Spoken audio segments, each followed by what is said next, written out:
Have you ever felt like the weight of the world was just too much? Right now. Like this specific moment, this day, this challenge is bigger than you are. If you're nodding along, take a deep breath with me. Inhale slowly, hold it, and let it out. The truth is, this feeling of overwhelm is real, but it is temporary. Think back. Look at all the hard days you've already navigated. Every single painful moment, every confusing turn, every time you thought you couldn't make it, you did. You survived that.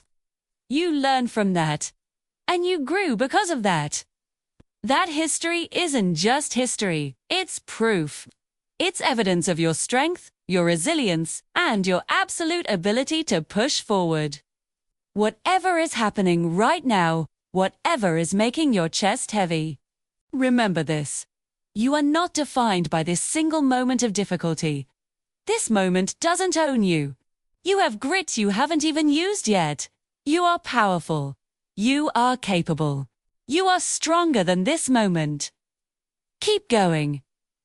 You got this. Follow for more encouragement.